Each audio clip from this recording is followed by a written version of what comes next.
What's a scam that isn't considered a scam but regular business? Before we start with the first story, please hit subscribe and ring the notification bell to stay updated with us. Story 1. The fact that companies can change the terms of service on you, and by continuing to use the product, you automatically accept those terms. This pisses me off so much. Here's a perfect example. I purchased a number of Amazon Alexa devices for my home.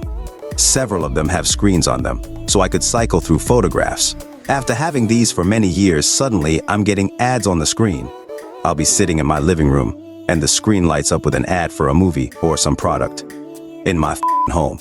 It pisses me off so much I want to throw them all in the trash. But they're integrated with a ton of smart devices I have in the home, so I'm stuck for now. I'm sure when I purchased them, I agreed to any future changes in service. It's just one more reason I hate Amazon and have stopped purchasing from them. They couldn't figure out a way to monetize those devices, so they threw ads on. The joke's on them.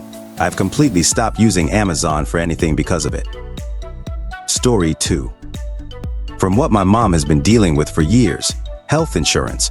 She got diagnosed with a nasty lifelong disease that has symptoms like nerve damage, foggy brain, loss of muscle control, etc. Total nightmare for someone that dreamed of enjoying retirement.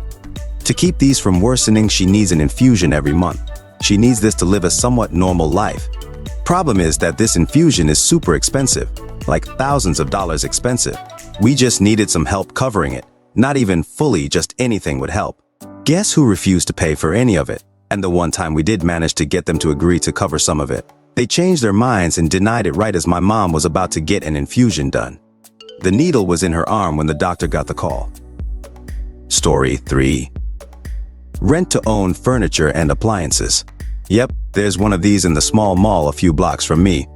While I'm at it, I'll also mention the Payday Loan Place one block away from it, which charges up to 270% annual interest, according to the fine print on the sign they're legally obligated to put on their advertising. Story 4. Health insurance. Tell me again why I pay so much money for a company to tell me that I don't actually need a medical procedure that my doctor has decided that I do actually need. Explain to me why the doctor's office will charge me 3 times as much for a treatment that is being run through insurance than they would if I was paying out of pocket. Story 5. I still have to get pre-authorizations for a medicine. My doctor says I need this medicine, but my insurance thinks I should try some alternative medicine first. So we have to explain to them, I've tried that medicine before and it wasn't as effective, and that's why I'm taking the one my doctor prescribed. I will randomly have to get this pre-authorization renewed every 1 to 2 years, but there's no rhyme or reason to when it needs to be renewed, nor do they tell me it needs to be renewed. The way I find out it needs to be renewed is when I try to fill a prescription, and the pharmacy tells me it's not covered. Where it gets interesting is the medicine is controlled, so I can't fill it before the 28th day from when I picked up the previous prescription. Considering I get 30 pills, when this happens on a weekend or similar, I end up going a day or 2 without my medicine because it being controlled means I can't split it into partial fills. Story 6. Went to Pearl Harbor recently. The Arizona Memorial is a national park. The Navy shuttles people over to the memorial. It's free if there are openings. You can reserve a ticket for $1. Tickets take priority over walk-ups. Tickets are available at 3 p.m. for the next day. They are all gone by 3:01 p.m. 75 tickets per time slot. Times run from 8:45 to 3:15. Why are they gone? Because all of the local travel agencies buy all of the tickets at 3 p.m. and resell them for $50. The only thing they offer is a bus ride from local motels to the park. Last I checked, that's scalping from a federal park. Story 7. Multi-level marketing. Oh, a lot of people recognize it for the scam that it is. But in the target community, religious people, it's frequently pitched as a divine opportunity to get the wealth that God wants you to have.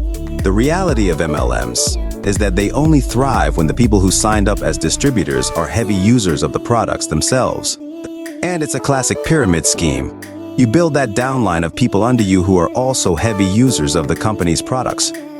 Generally, the only people who make money in MLMs are the founding members who ride the wave of growth for the company. Occasionally, there will be a breakout member who is successful in a mature MLM. That person is a unicorn.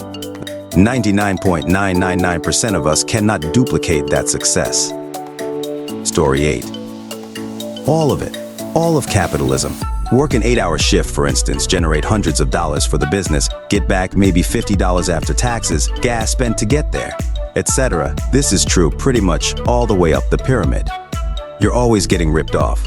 You're always generating more money than you actually earn. That's how the whole system works. 99% of people get exploited. That's a scam. All of capitalism is a scam.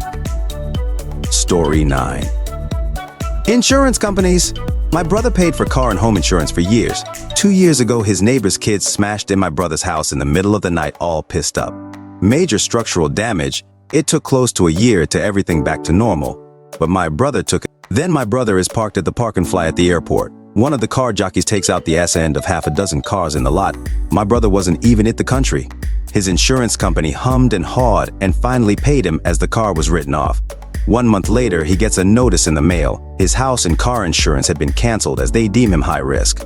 So after 40 years with the same company, same broker, neither incident was he considered at fault, never filled another claim ever. They say we're done. Now, if that isn't a scam, I don't know what is. Story 10. Venture capital. Venture company Z buys business X, sell its property for cheap to another company they own, business Y, rent that property back to business X for an exorbitant fee. Business Y is the new exclusive supplier of something expensive for business X. Business X cuts costs like employee benefits, pay, business improvements, and takes out loans to pay the exorbitant new costs.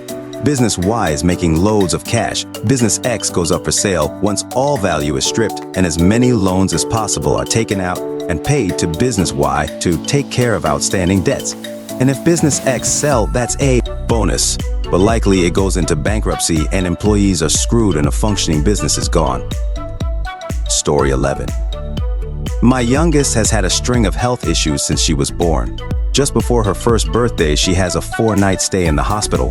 While there, they notice she's got hematuria and proteinuria. Cue a year and a half of going back and forth with specialists, which includes a nephrologist who ordered a kidney biopsy. For those who aren't aware of what this is, the small of the long of it is they shove a massive needle into your kidney and pull out a core sample to later analyze. This requires an overnight stay for observation, which in a then almost 2-year-old is pretty important since a 2-year-old can't really communicate about what's going on in their body. My insurance company denied the pre-authorization for the hospital stay, and in the denial letter explained that if she felt uncomfortable, take Tylenol and lie down. Return to the hospital if the pain becomes severe. I appealed with a letter outlining the fact that a 2-year-old cannot communicate about their body, and if something were to happen at night after she went to bed, it would be fatal. I received the notice that they have received my appeal on the same day I received the letter denying my appeal, claiming their in-house doctor has reviewed the information and does not believe a hospital stay is medically necessary. For a 2-year-old, recovering from a procedure that literally punched a hole in her kidney. Thankfully, we didn't end up needing to do that procedure. But still, insurance companies. Story 12. One thing people think is a scam but is just business is dynamic pricing. Surge pricing by Uber and Lyft. What it is, prices change based on real-time supply and demand. So during peak times or bad weather, fares go up because more people want rides than there are drivers. Why it feels like a scam? It seems unfair since the same ride can cost way more at different times. Feels like they're exploiting the situation. Why it's regular business. For the companies, it's a way to manage demand and get more drivers on the road when needed. Plus, it helps them make more money. It means those who really need a ride and can pay more get one. So yeah, it might feel scammy, but it's a legit business practice. Story 13. Social media. Ever wonder how we use all those apps like Instagram, Facebook, or TikTok for free, but they're worth millions and billions of dollars?